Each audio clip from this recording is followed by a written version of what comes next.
BBC Nepali सेवाको साँझ पखबाट गनी अन्सारीको नमस्कार। आज कार्यक्रममा नेपालमा 10 वर्षमा बाघको संख्या झण्डै तेबर, वृद्धिको उत्साहसँगै मानव समुदायलाई सुरक्षित राख्ने चुनौती, जनावरको संरक्षण गर्न मात्रै होइन कि यहाँको वरिपरिको मान्छेहरूको पनि संरक्षण गर्नमा हाम्रो ड्युटी हो। बजेट प्रकरणमा संसदीय छानबिन समितिले के पायो? अर्थ मन्त्रालयका पदाधिकारी कोही व्यक्ति आएको छैन भन्ने कुराको नै जवाब दिया। र पृथकतावादी नियन्त्रित दोनेत्स्क क्षेत्रमा युक्रेनले बमबारी गर्दा 40 जना युद्धबन्दी मारिएको रुसको दाबी। तर सबैभन्दा पहिला आजका प्रमुख विश्व समाचार। विनिता दाहालबाट समाचार सुन्नुहोस्। डोनेत्स्कको नियन्त्रित क्षेत्रमा 40 जना युक्रेनी कैदीहरू मारिएको भनिएको विषयमा कियेभ र मस्कोले एक अर्कामाथि आरोप लगाएका छन्। युक्रेनीहरूले ती कैदी राखिएको घरलाई रुसले निशाना बनाएको र त्यसको प्रमाण मेट्ने प्रयास गरेको बताएका छन्। क्रेमलिनले भने युक्रेनले गरेको हमलाबाट उनीहरूको ज्यान गएको प्रमाण भन्दै उक्त क्षेत्रमा जलेका शवहरूको तस्बिरहरू सार्वजनिक गरेको छ। त्यसरी थुनामा रहेकाहरू अजोभ बटालियनका सदस्यहरू थिए जो मारियुपोलमा रहेका अन्तिम फौज थिए। उनीहरूलाई रुसले युद्ध अपराधीका रूपमा हेरेको थियो। युक्रेनी राष्ट्रपति भोलोदिमिर जेलेन्स्कीले युक्रेनी बन्दरगाह ओडेसाको अघोषित भ्रमण गरेका छन्, जहाँबाट युद्ध शुरू भएको 5 महिनामा अन्न बोकेको पहिलो पानी जहाज निर्यातका लागि प्रस्थान गर्दै थियो। उनले पश्चिमा राजदूतहरूसँग कुरा गर्दै अन्न निर्यातका लागि आफू तयार रहेको र साझेदारहरूबाट त्यसका लागि अनुमति मात्रै पर्खिरहेको बताए। हालै इस्तानबुलमा भएको युक्रेनी अन्न निर्यात बारेको सहमति व्यावहारिक रूपमा सम्भव छ छैन भनेर हेर्न आज परीक्षण गरिएको हो। उक्त बन्दरगाहमा पुगेकी युक्रेनका लागि ब्रिटिश राजदूत मेलिन्डा सिमोन्सले भनिन्, हामी युक्रेन प्रति उसले गरेका सबै प्रयासका लागि आभारी छौं। सबैभन्दा राम्रो के हुनेछ भने रुसले युक्रेनको आक्रमण रोकेर अन्न जसरी युद्धभन्दा अघि निर्यात हुन्थ्यो त्यही हुन दिए हुन्थ्यो। युक्रेनका लागि ब्रिटिश राजदूत मेलिन्डा सिमोन्सको भनाई। नेपाल सरकारले अमेरिकी रक्षा साझेदारी स्टेट पार्टनरशिप कार्यक्रम एसपीपी अघि नबढाउने आफ्नो निर्णयबारे संयुक्त राज्य अमेरिकालाई औपचारिक रूपमा जानकारी गराएको छ।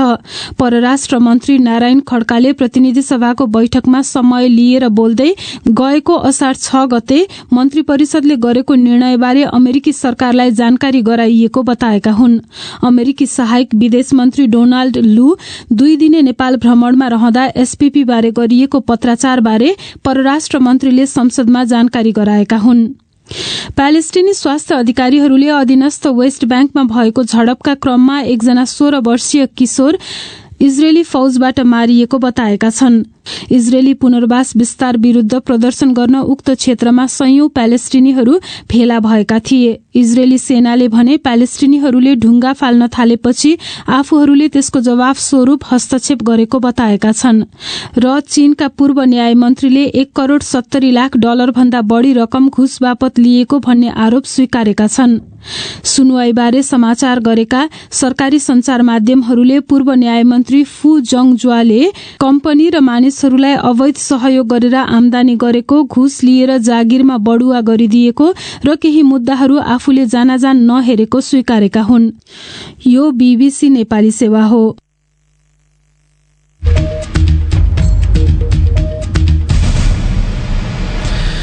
साँझपखमा पुनः स्वागत छ। नेपालमा बाघको संख्या विश्वमै उदाहरणीय बन्दै 10 वर्षमा झण्डै तेबर पुगेको छ। अन्तर्राष्ट्रिय बाघ दिवसको सन्दर्भ पारेर आज प्रधानमन्त्री शेरबहादुर देउवाले राजधानीमा आयोजित एक विशेष समारोहमा बाघको संख्या बढेर 355 पुगेको घोषणा गरे।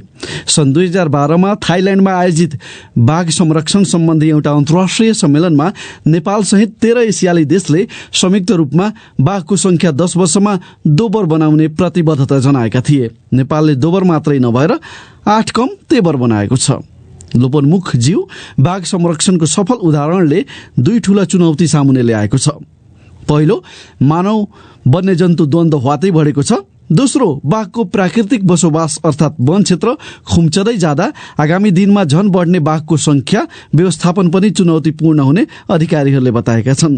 यसै सन्दर्भमा बीबीसीकी एसिया सम्पादक रेबेका हेन्स्कीले तयार पारेको यो विशेष रिपोर्ट सुनौ। साइडम सुरु गर 1 2 3 4 5 6 नेपालमा बाघ संरक्षण सफल हुनुको एउटा कारण सेनाको संलग्नता पनि मानिन्छ। उनीहरू बर्दियाको राष्ट्रिय निकुञ्ज नजिकै बिहानको कसरत गर्दैछन्। कसरतपछि उनीहरू राष्ट्रिय निकुञ्जको दैनिक पहरेदारीमा खटिन्छन्।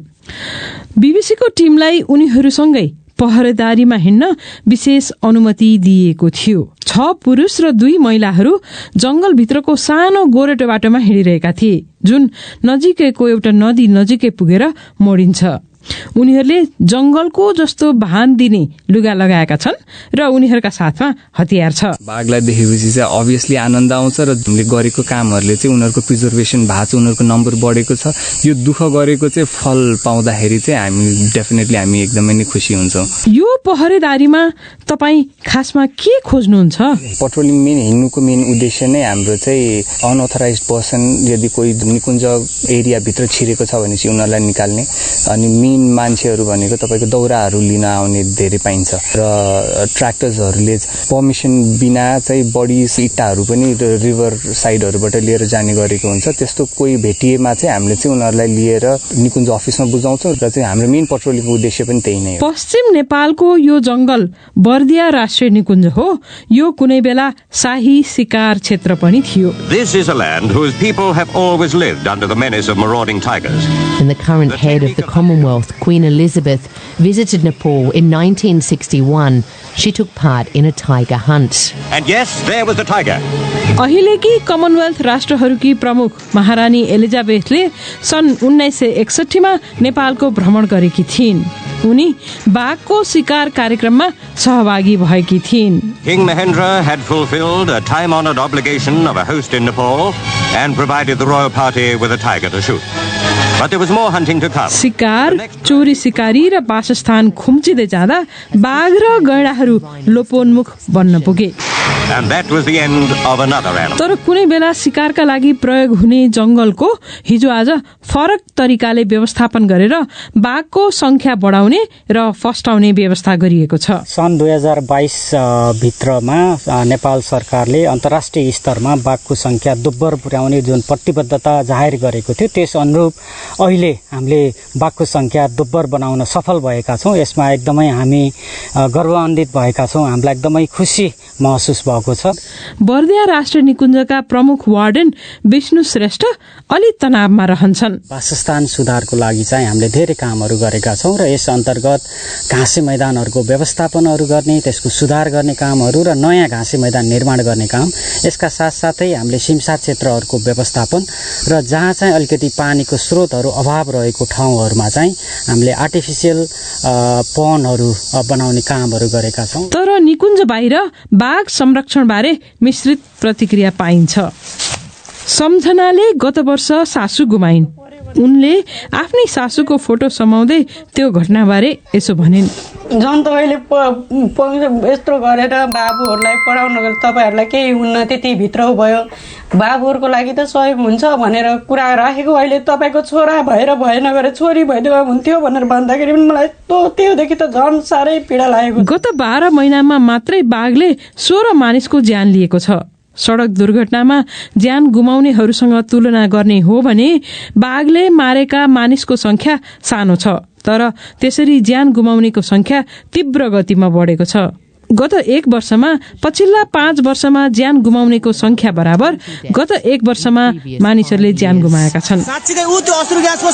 एउटा चितुवाले गाउँमा जगजगी मच्चाएपछि गत जुन महिनामा यो विरोध प्रदर्शन भएको थियो। त्यसको 1 हप्ता अगाडि बाघले 1 महिलालाई मारेको थियो। समुदायका मानिसहरू अधिकारीहरूले उनीहरूको सुरक्षा गरून् भन्ने माग राख्छन्। क्याप्टेन आयुष भन्छन् वन्यजन्तु र मानिसहरूको सुरक्षा गर्ने काम झन झन चुनौतीपूर्ण बन्दै गएको छ। अब हामी चाहिँ जनावरको संरक्षण गर्न मात्रै होइन कि यहाँको वरिपरिको मान्छेहरूको पनि संरक्षण गर्नमा हाम्रो ड्युटी हो र त्यो ड्युटी चाहिँ अब हामीले चाहिँ पुरा गर्छौँ। अब कसरी हुन्छ सक्दो तरिकाले चाहिँ हामीले चाहिँ यो ड्युटी चाहिँ पुरा गर्ने प्रयास गरिरहेका छौँ र गरिरहनेछौँ। इन्डियाको बाघिनी नेपालमा आउने, नेपालको बाघासँग माया पिर्तिलाऊ। त्यो थियो नेपालमा बाघ संरक्षण बारे बीबीसी की एसिया सम्पादक रेबेका हेन्स्कीले तयार पारेको विशेष रिपोर्ट। अर्को विषय, बजेट बनाउने क्रममा अनधिकृत व्यक्तिलाई संलग्न गराएर निश्चित व्यापारिक घरानालाई फाइदा पुग्ने गरी करका दर हेरफेर गरिएको आरोपबारे अध्ययन गरेको संसदीय छानबिन समितिले दिएको प्रतिवेदन आज सार्वजनिक गरिएको छ।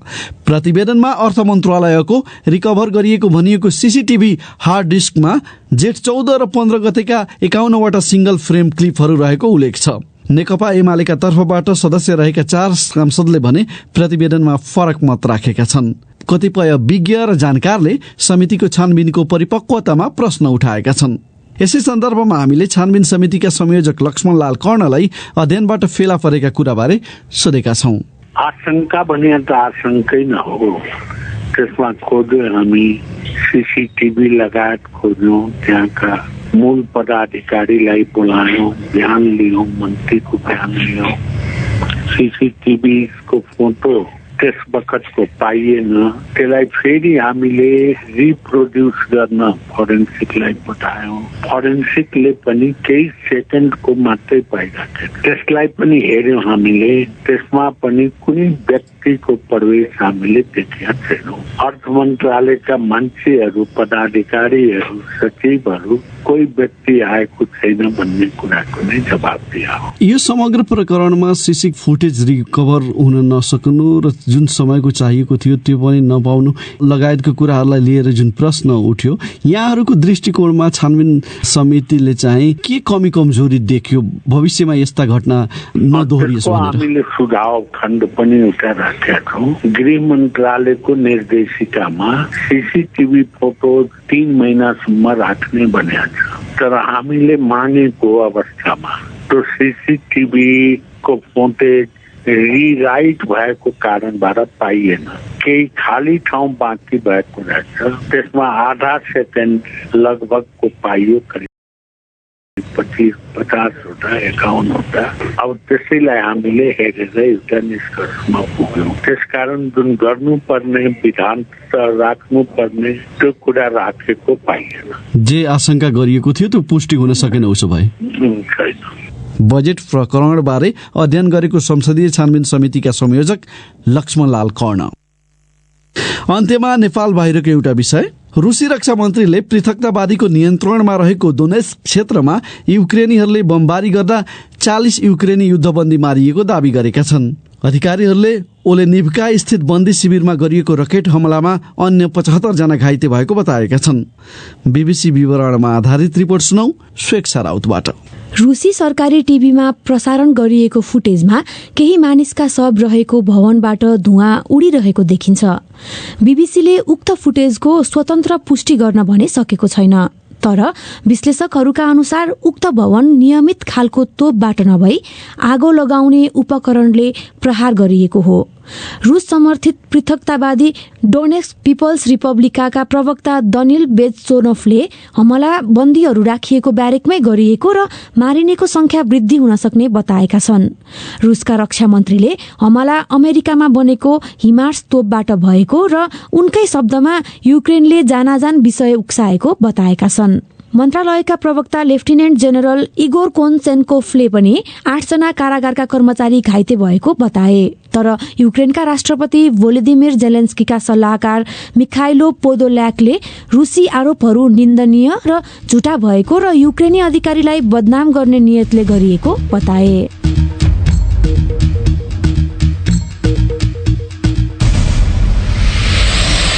यसका साथै बीबीसी नेपाली सेवाको साँझ पख यही सकिन्छ। सोमबार बेलुकी 9:15 बजे हामी फेरि उपस्थित हुनेछौँ।